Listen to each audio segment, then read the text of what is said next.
Hi everyone, good morning. It's the first day of a new month and nice day, beautiful sunny day here. I posted the Angeles from our Pope, Pope Leo the 14th, and take a look, watch it. It's very interesting. I recently had an invite to come and have a meal with some of our priests here. They have a house, not at the parish. They have a house not far from here. Prince, who came here from East Africa, he invited me. So I told him I'll think about it, because I don't go. I don't go unless there's going to be a lot of other parishioners there. So he said to me, "You didn't come." I said to him, "Yeah, I don't really want to have a meal alone with the priests. To be honest with you, I'm not comfortable. There's only a few priests that I will sit down and have a meal with like that. And also going into their homes, I'm not comfortable. I'm the same with everybody now. I stand on ceremony. Because when you reach out, you ask for help or you tell them things, they all get up in arms. They're like, "Oh, I've also got my brother, I've also got my sister, I've also got this one to think of." It's like, you know what? How long have I been at your parish, and how long have you known me, and all you can do is come at me with your own problems. So I don't bother anymore. Prince is still young, he's still training, he's gone off to his college now, but I don't go. When I went to meet with Damien Howard in Britain, I was comfortable with him because my friend was there, Bruce Botha was there, and I knew Bruce from the time I was studying. So I don't go. And then the only other person I went and had a meal with was Scott Lewis, because he was taking me. We were going together to a retreat center. And I knew him. I studied with him. I was at Regis College in and out for over 7 years because I had to study part-time. I didn't have the money to do a full-time study. I didn't have the luxury of being given bursaries and accommodations and all that. So I had to work and study and complete my education. But yeah, if you're following me, I'm going to tell you, don't do what Jesus did, because I learned the hard way. You think, even if it's your friends and family, you think that, oh, they're going to be nice to you because they're seeing you after a long time, or they're only seeing you for Christmas, so they'll be a little gentle with you. They'll be nice to you.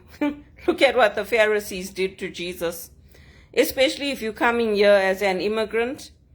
And I tell the people that I mentor this too as well. The women coming here from Nigeria, from Ghana, from Zimbabwe, they're like, "Oh, we want to be ourselves." I'm like, yeah, you people don't know this country. I told them, don't, because look at what they did to Jesus afterwards. They took him and they crucified him.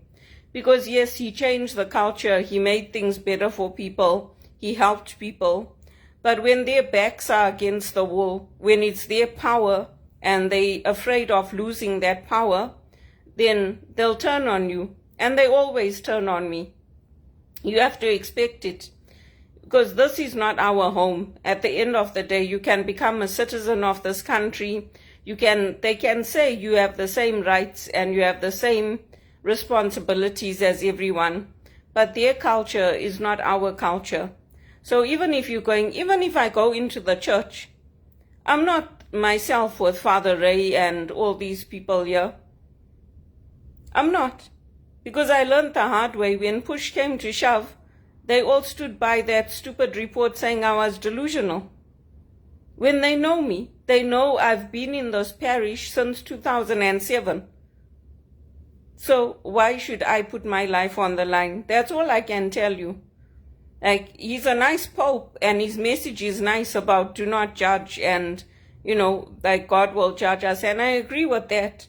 But if you're living in this world of Canada, you can't expect that. If I was you, I wouldn't go. If you're invited to go alone to have a meal with the priest, I wouldn't go. Especially if you're a woman. I wouldn't go. If there's something in the parish, like a big gathering and everyone's going to be there, then yeah, you can go. or if you're going 2 or 3 of you. Bruce and I are best friends. That's why I went.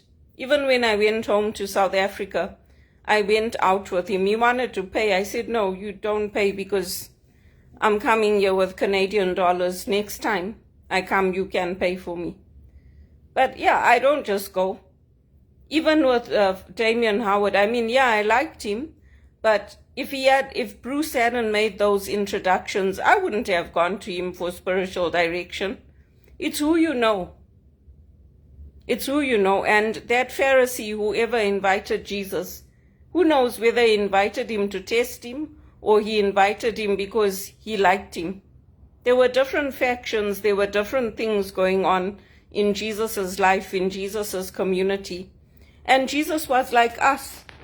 He was middle class. He wasn't poor. He wasn't living out somewhere in a cave. He wasn't living in a tent. He had a home. He had a trade. He had a career. He was a carpenter. So maybe they didn't talk about the work that he did as a carpenter, but he's a carpenter's son. It goes without saying. He took on the trade. He earned a living from that as well. And also, you're younger than these guys. So as far as they're concerned, they want to teach you a lesson.